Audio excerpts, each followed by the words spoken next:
Syrian ഭരണം അട്ടിമറിഞ്ഞതോടുകൂടി ഏറെ കൗതുകരമായിരിക്കുന്ന പല സംഭവങ്ങൾക്കും ആ രാജ്യം സാക്ഷ്യം വഹിച്ചിട്ടുണ്ട്.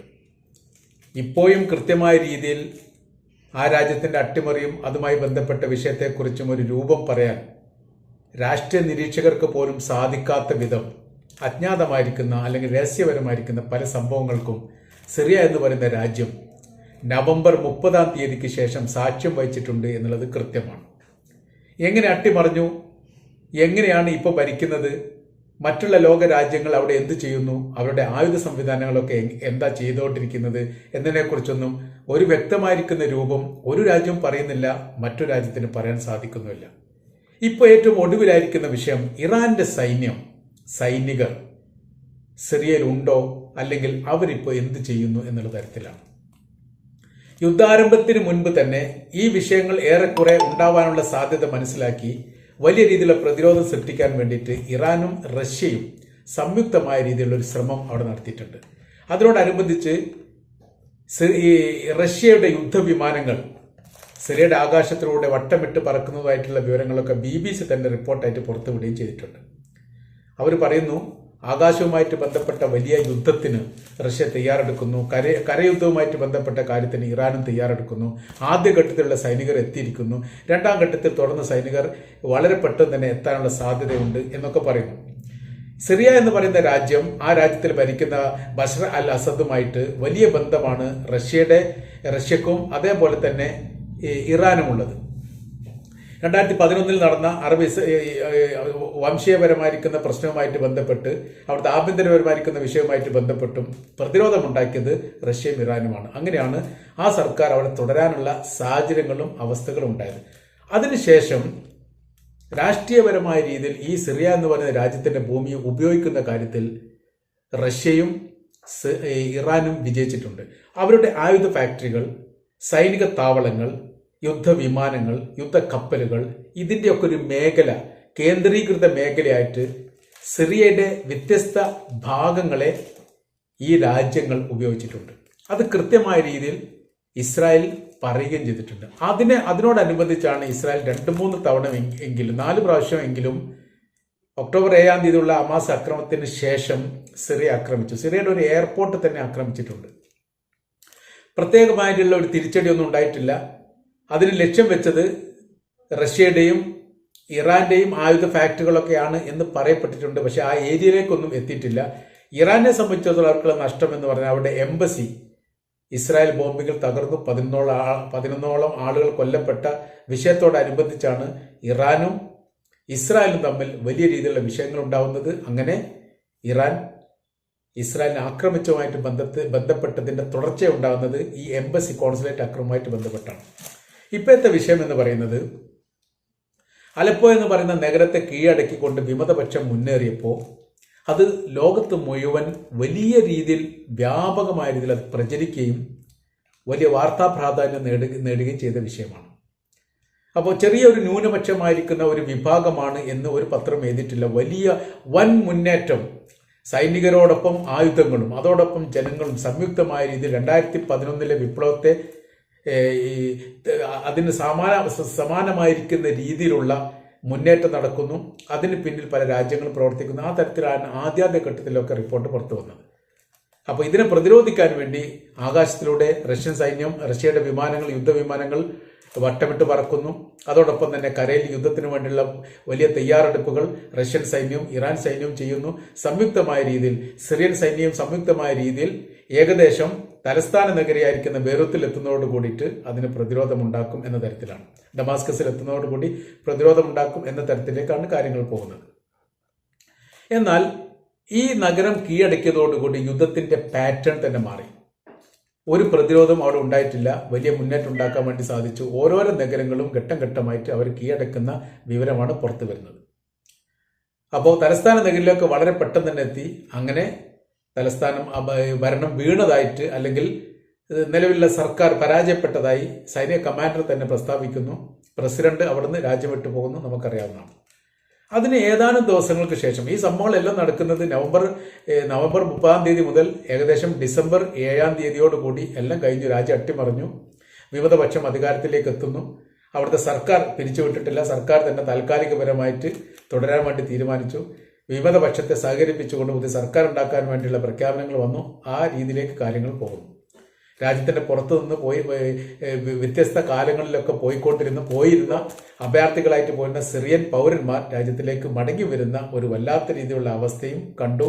പൂർവികരായിരിക്കുന്ന ആളുകളുടെ കുയ്മാടങ്ങൾ അന്വേഷിച്ച് പോകുന്ന ഒരു സ്ഥിതിവിശേഷം വേറെ കാണുന്നു. ആ രീതിയിൽ പോകുന്നു. ഇതിനിടയിൽ റഷ്യൻ സൈന്യം അവരുടെ ആയുധങ്ങളും അവരുടെ വിമാനങ്ങളുമായി യുദ്ധവാഹനങ്ങളും റഷ്യയിലേക്ക് കൊണ്ടുപോകുന്ന രീതിയിലുള്ള വീഡിയോ പുറത്തു വന്നു.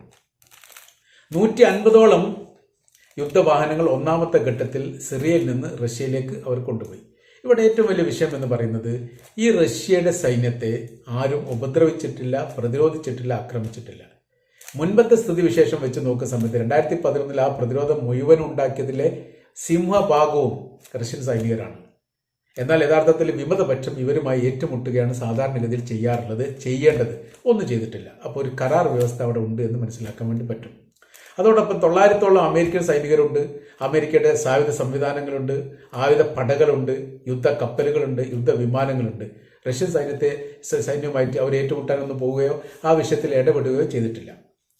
അപ്പോൾ എന്തോ നമ്മളറിയാത്ത, നമുക്ക് മനസ്സിലാവാത്ത, അല്ലെങ്കിൽ ലോകത്തിനറിയാത്ത ഒരുപാട് സംഭവങ്ങളുടെ ഒരു സംവിധാനമായിട്ടാണ് ഈ രാജ്യത്തിന്റെ അട്ടിമറിയെ ഇപ്പോൾ വിശേഷിപ്പിക്കാൻ വേണ്ടി പറ്റുക. ഏറ്റവും ഒടുവിൽ ഇപ്പോഴത്തെ വിഷയം, ഇറാന്റെ സൈന്യം എന്ത് ചെയ്യുന്നു, അവിടെ ഉണ്ടോ അല്ലെങ്കിൽ അവർ വിട്ടുപോയോ, അവരെന്ത് പ്രവൃത്തിയാണ് അവിടെ ചെയ്യുന്നത് എന്നുള്ളത്. ഇറാൻ സൈന്യം ഉണ്ട് എന്നുള്ളത് ഇറാൻ സ്ഥിരീകരിച്ചതാണ്, അത് സിറിയ സ്ഥിരീകരിച്ചതാണ്, അത് ഇസ്രായേലും പറഞ്ഞതാണ്. ഇറാന്റെ സൈനികരും റഷ്യന്റെ സൈനികരും ആ ഭൂമുഖത്തുണ്ട് എന്ന് ഞങ്ങൾക്കറിയാമെന്നുള്ള തരത്തിൽ.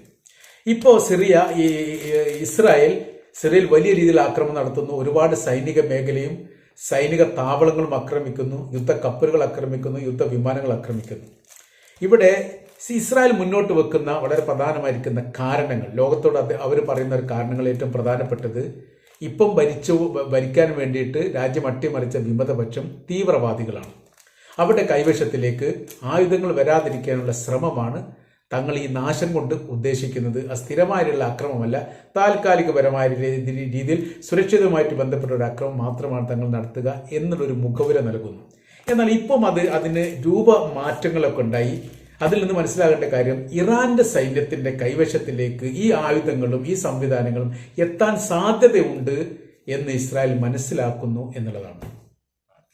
അത് റിപ്പോർട്ടായിട്ടൊന്നും പുറത്തു വരുന്ന കാര്യമല്ല. കാര്യം എന്ന് പറയുന്നത്, ഇപ്പോഴത്തെ വിമതപക്ഷം തീവ്രവാദികളാണ് എന്ന് ഇസ്രായേൽ പറയുന്നുണ്ടെങ്കിലും ഇസ്രായേലിന്റെ സപ്പോർട്ടോട് കൂടിയാണ് ആ രാജ്യം അട്ടിമറിച്ചത് എന്നുള്ളത് ഏറെക്കുറെ അവർ തന്നെ, ഇസ്രായേൽ തന്നെ സ്ഥിരീകരിച്ചതാണ്. ആ രാജ്യം അട്ടിമറിക്കാൻ അല്ലെങ്കിൽ സിറിയ എന്ന് പറയുന്ന പ്രദേശത്തിലെ ഭരണമാറ്റവുമായിട്ട് ബന്ധപ്പെട്ട് ഞങ്ങൾക്കും അതിൻ്റെതായിരിക്കുന്ന പങ്കാളിത്തമുണ്ട് എന്ന് അവർ പറയാതെ പറഞ്ഞിട്ടുണ്ട്. ഏറെക്കുറെ അമേരിക്ക അത് പറഞ്ഞിട്ടുണ്ട്.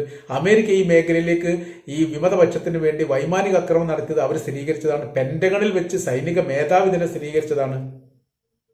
എന്നിട്ട് 900ഓളം അമേരിക്കയുടെ സൈനികരൊക്കെ ഉണ്ടാകുന്ന സമയത്ത് പിന്നെന്തിനാണ് ഇസ്രായേലിന്റെ ഈ സിറിയയുടെ ഈ ആയുധ ഫാക്ടറികളും സംവിധാനങ്ങളും തകർക്കുന്നത്? യഥാർത്ഥത്തിൽ ഈ അമേരിക്കക്കോ അല്ലെങ്കിൽ ബന്ധപ്പെട്ട സൈനികർക്കോ അത് പിടിച്ചെടുത്താൽ മതിയല്ലോ. അതിനും അവർക്ക് സാധിക്കും. കാരണം എന്ന് പറഞ്ഞാൽ വിമതപക്ഷം ബലഹീനരാണ്. അവരുടെ കൈവശത്ത് കാര്യമായിട്ടൊന്നുമില്ല. അവർ ഒച്ചപ്പാടും വാളും മാത്രമേ ഉള്ളൂ. കാരണം പിന്നിലുള്ള പിന്തുണയുടെ അടിസ്ഥാനത്തിൽ അവർ മുന്നേറുന്നു എന്ന് മാത്രം. ഒരു ഗുണ്ടാ രീതി പോലെ പിന്നിലെ ആളുകളുണ്ട്, അതുകൊണ്ട് മുന്നേറുന്നു. അത്രയും സംഭവങ്ങളുള്ളൂ. ഇപ്പോഴത്തെ വിഷയം എന്ന് പറഞ്ഞാൽ, ഇറാന്റെ കൈവശത്തിൽ ഇത് പെടാതിരിക്കാൻ വേണ്ടിയിട്ടാണ് യഥാർത്ഥത്തിൽ ഈ ഇസ്രായേൽ എന്ന് പറയുന്ന രാജ്യം ഈ ആക്രമണം നടത്തുന്നത്. കാര്യം, പല രൂപത്തിലും പല വേഷത്തിലും പല കോലത്തിലും യഥാർത്ഥത്തിൽ ഇറാന്റെ സൈന്യം സിറിയയിൽ പ്രവർത്തിക്കുന്നുണ്ട് എന്നുള്ള യാഥാർത്ഥ്യമാണ്. അവരുടെ ആയുധങ്ങളും അവരുടെ സംവിധാനങ്ങളും എവിടെയൊക്കെയാണ് എന്നുള്ളത് ഇപ്പോഴും ഇസ്രായേലിന് അറിയില്ല. വലിയ രീതിയിലുള്ള അണ്ടർഗ്രൗണ്ടിൽ വെച്ചിട്ടാണ് ഇവർ ഈ ആയുധങ്ങളെല്ലാം സൂക്ഷിച്ചു വെച്ചത് എന്ന് മനസ്സിലാക്കുന്നു. അപ്പോൾ ഒരുപക്ഷെ അതുകൊണ്ടായിരിക്കാം ഇസ്രായേൽ ആക്രമിക്കുന്നത് എന്ന് തീർച്ചയായിട്ടും നമുക്ക് ഊഹിക്കാൻ വേണ്ടി പറ്റുന്നതാണ്. അപ്പോൾ സിറിയയുടെ അകത്ത് ഇറാന്റെ സൈനികരും ആയുധങ്ങളും സംവിധാനങ്ങളും വെടിക്കോപ്പുകളും എല്ലാം ഉണ്ട്. അത് കണ്ടെത്താൻ വേണ്ടിയിട്ട് സാധിക്കുന്നില്ല. അതിന്റെ വലിയ ശ്രമത്തിന്റെ ഭാഗമായിട്ടാവാം ഒരുപക്ഷെ ഇസ്രായേൽ ഈ സിറിയയെ നിരന്തരം ആക്രമിച്ചു കൊണ്ടേയിരിക്കുന്നത്. എന്നാൽ റഷ്യയുമായിട്ട് കമ്പയർ ചെയ്യുന്ന സമയത്ത് റഷ്യൻ സൈന്യം അവരുടെ യുദ്ധവാഹനങ്ങളൊക്കെ അവിടെ നിന്ന് പുറത്ത് കടത്തി കൊണ്ടുപോകുന്ന വീഡിയോ വന്നു. അത് മുഴുവൻ എന്നൊന്നുമല്ല, അതിലൊരു പരിധി വരെ എന്നൊക്കെ പറയാൻ പറ്റും, 30% എന്നൊക്കെ വേണമെങ്കിൽ പറയാം. കാരണം 150 വാഹനങ്ങളാണ് കൊണ്ടുപോകുന്നത് എന്നാണ് ഒരു വീഡിയോയിൽ പറയുന്നത്.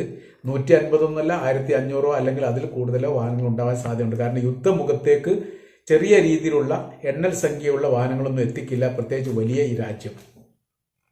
സമാനമായിരിക്കുന്ന സ്ഥിതി യഥാർത്ഥത്തിൽ ഇറാനും അവിടെ ഉണ്ട്. അപ്പൊ ഇറാൻ എന്തൊക്കെയോ തന്ത്രങ്ങൾ പ്രയോഗിച്ചുകൊണ്ട് അല്ലെങ്കിൽ തന്ത്രങ്ങൾ കണ്ടുകൊണ്ട് ഈ മേഖല മുഴുവനും ഒളിസങ്കേതത്തിന്റെ മേഖലയിൽ നിർത്തിയിരിക്കുന്നു എന്ന് തീർച്ചയായിട്ടും നമുക്ക് പറയാൻ വേണ്ടി പറ്റും. കാര്യം ഇറാന്റെ സൈന്യം അവിടുന്ന് വിട്ടുപോയ വിവരങ്ങൾ പുറത്തു വന്നിട്ടില്ല. ഞങ്ങൾ വിട്ടുപോകാമെന്ന് അവർ പറഞ്ഞിട്ടില്ല. എന്നാൽ അവർ ഉണ്ട് എന്നുള്ളത് കൃത്യമായ രീതിയിൽ ഇസ്രായേലിനറിയാം, ലോകരാജ്യങ്ങൾക്കൊക്കെ അറിയാം. അപ്പോൾ ഇറാന്റെ കൈവശത്തിലേക്ക് അത് ഇനി ഇറാനും ഈ വിമതപക്ഷവും തമ്മിൽ എന്തെങ്കിലും ഉടമ്പടികളൊക്കെ ഉണ്ടോ എന്ന കാര്യം യഥാർത്ഥത്തിൽ ഇതിനെ കൂട്ടി വായിക്കേണ്ടതാണ്. അവരിപ്പോൾ ഇറാനെ തങ്ങൾ ആക്രമിക്കും അല്ലെങ്കിൽ അങ്ങനെ ചെയ്യും ഇങ്ങനെ ചെയ്യുന്നൊക്കെ പറയുന്നുണ്ടെങ്കിലും അതൊക്കെ പബ്ലിക്കിലൊന്ന് പറയുകയും പ്രവൃത്തി മറ്റൊന്നും ആവാനുള്ള സാധ്യതയുണ്ട്. കാരണം ഇത് യുദ്ധമുഖമാണ്. ഏത് തരത്തിലും അങ്ങോട്ടും ഇങ്ങോട്ടൊക്കെ ചാഞ്ചാടാനുള്ള സാധ്യത വളരെ കൂടുതലാണ്. അപ്പം അങ്ങനെ നോക്കുന്ന സമയത്ത് യഥാർത്ഥത്തിൽ വിമതപക്ഷവും ഇറാന്റെ പക്ഷവും തമ്മിൽ അതിനുള്ളിൽ ഒത്തുചേർന്നിട്ട് അവിടെ കൈവശത്തിലുള്ള ആയുധങ്ങളൊക്കെ ഇറാന്റെ കൈവശത്തിലേക്ക് എത്തുമോ എന്നൊരു ഭയപ്പാടും യഥാർത്ഥത്തിൽ ഇസ്രായേലിൽ ഉണ്ടാവാനുള്ള സാധ്യത ഈ യുദ്ധവുമായിട്ട് ബന്ധപ്പെട്ട് തീർച്ചയായിട്ടും നമുക്ക് വായിച്ചെടുക്കാൻ വേണ്ടി സാധിക്കുന്നതാണ്. അതിൻ്റെ ഓരോരോ രീതിയാണ് കാണുന്നത്. കാരണം ഇറാൻ ഇപ്പോൾ സൈലന്റ് ആണ്. സിറിയയുമായിട്ട് ബന്ധപ്പെട്ട് ഇറാന്റെ അകത്തു നിന്നുള്ള ഒരു വിവരങ്ങളും പുറത്തു വന്നിട്ടില്ല. രാജ്യത്തുള്ള ഭരണമാറ്റം, സിറിയയിലുള്ള ഭരണമാറ്റം തങ്ങളെ പ്രതികൂലമായിട്ട് ബാധിക്കുകയോ തങ്ങളുടെ ആശയ വ്യവസ്ഥയ്ക്ക് എന്തെങ്കിലും മാറ്റങ്ങൾ വരുത്തുകയോ ചെയ്യുകയില്ല എന്ന് ഇറാന്റെ ആത്മീയ നേതാവ് ആയത്തുള്ള അലി ഖംനേയി കഴിഞ്ഞ ദിവസം തന്നെ പ്രസ്താവിച്ചതാണ്.